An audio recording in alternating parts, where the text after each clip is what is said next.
Hello everyone, my name is Aarti and you're watching HW News.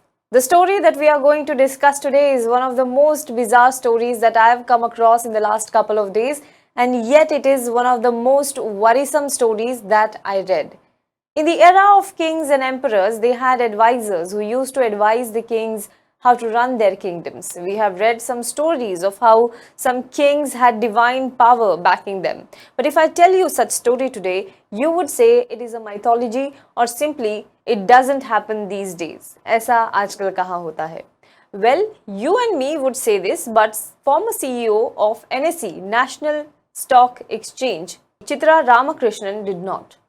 The Securities and Exchange Board of India, SEBI, has restrained former top bosses of NSE, ChitraRamakrishna and Ravi Narain from associating with any market infrastructure institution or any intermediary registered with SEBI for a period of 3 years and 2 years respectively for violating the securities contract rules. It has also fined them. The details of the probe against them are simply mind-boggling. Apparently, as per the SEBI order, ChitraRamakrishna was guided by a faceless conman, Siddha Purush, or he was known as Yogi, for the last 20 years. This Yogi apparently lived in Himalayas and had a huge influence on key decisions taken by her in her professional life. She shared all the crucial information regarding NSE's internal working with him. He even told him who to appoint as her second in command at NSE. And all this communication happened over email exchange. Chitra Ramakrishnan allegedly never even met the yogi or physically seen him. And yet, all the crucial decisions regarding one of the biggest stock exchanges in the country, dealing in lakhs of crores of rupees, were taken on his advice. Shocking is an understatement here. Let us deep dive into this NSE Yogi saga in today's episode. But before that, if you like this video, please do comment below the video and do share it with your friends and family members. If you are watching it on Facebook, please do like this video and share it as much as possible. Now coming back to the stories. The Securities and Exchange Board of India, capital market regulator, has restrained former managing director and CEOs of the NSE, Chitra Ramakrishna and Ravi Narain, from associating with any market infrastructure institution or any intermediary registered with SEBI for a period of 3 years and 2 years respectively for violating the securities contract rules. The capital market regulator has also fined them and asked NSE not to launch any new product for the next 6 months. There are several questions emerging from the story and we will try and look at them. Let us first understand NSE and Chitra Ramakrishnan's role in it. Now, NSE is a national stock exchange established in 1992. It is the fourth largest in the world. It has turnover of few lakhs crore. Every day, millions of investors and traders depend on NSE for their share transactions. Chitra Ramakrishna served as the CEO and MD of NSE between 2013 and 16. In 2016, she quit NSE. SEBI says during this period, she appointed Anand Subramanian as Group Operating Officer and advisor to MD in violation of SEBI rules. Now the question is, why did she do that? Here is where things get little interesting in this entire episode. According to SEBI, a faceless yogi was responsible for the appointment of Anand Subramanian as Group Operating Officer and advisor to the MD, who was not even known in the industry. The SEBI letter says Chitra not only consulted with this yogi on a personal but also professional matters, and it is something that she herself has admitted before the regulator. It says that she holds the unknown person in very high regard and is influenced significantly by him. Now let us talk about this Yogi and Chitra Ramakrishnan's relationship. According to SEBI, Ramakrishna referred to the unknown Yogi as Shiromani or Siddha Purush. Furthermore, she shared with him crucial information like NSE's 5-year projections, financial data, dividend ratio, business plans, agenda of board meeting, and even consulted him on employee performance appraisals.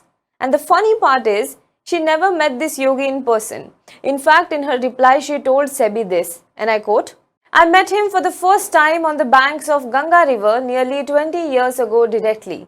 Subsequently, over the years, I have taken his guidance on many personal and professional matters. Along the way, since he would manifest at will and I did not have any locational coordinates, I requested him for a way in which I could seek his guidance whenever I felt the need. Accordingly, he gave me an ID on which I could send my requests.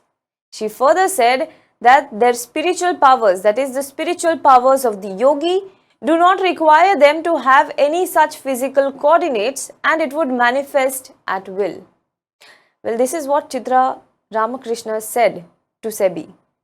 Now let us talk about the appointment of Anand Subramanian. According to SEBI order, on the advice of this unknown yogi, Chitra appointed Anand Subramanian as the Chief Strategic Advisor of the NSE, the second in command in the organization.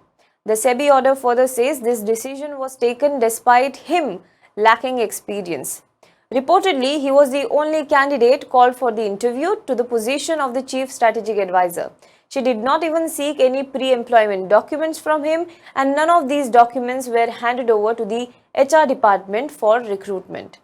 Not only that, he was hired without the due procedure, but he was also given promotions in terms of position and salary arbitrarily in the next 3 years. In one of her email, the unknown yogi even asked her to exempt Subramanian from 5-day work week as was mentioned in the contract. Instead, he asked her to allow him a 4-day work week and to work rest of the time at will. According to a Hindu Business Line report, here is how much Subramanian drew as a salary during his stint at NSE. When he was hired as CSA at NSE in 2013, Subramanian drew an annual salary of 1.68 crore rupees. Interestingly, he had claimed that he previously was drawing a salary of just 15 lakh rupees per annum. That's a huge jump. A year later in 2014, he was given an increment of 20% which was approved by Ramakrishna and his annual salary was then increased to 2.01 crore rupees. But barely 5 weeks into the revised salary, he was given another hike by 15%, and this is because Ramakrishna said that his performance was A+, which is considered as exceptional. His salary at this point was annually 2.31 crore rupees. The very next year, his cost to company mounted to 5 crore rupees. Not only that, he was given a cabin next to Ramakrishna and he was granted first-class international air travel. And all this because an unknown yogi told Ramakrishna to do so via email. Okay, and while Miss Ramakrishna was doing this, she herself was drawing a huge sum as salary. In fact, when she left NSE, Ramakrishna was given 44 crore rupees as pending dues and salary according to reports. Well, the numbers are just mind-boggling. Now comes the mother of all the twists in this story. By now, everyone is wondering who this yogi is. Who is this Siddha Purush, the Shiromani? Who is this big boss-like figure who not only communicates through email and literally he also controls the decisions of NSE former CEO? The investigation apparently found who he was. After the SEBI got a whiff of possible wrongdoing, it commissioned a forensic investigation by Ernst & Young and well, they found out who this yogi who had been mailing Ramakrishna, and he was none other than Subramanian himself. According to SEBI order quoted by the Mint, ChitraRamakrishna was disclosing the crucial information regarding NSE not to anyone else but to Subramanian himself. So, in a nutshell, if I have to make sense of this entire story, it is broadly this.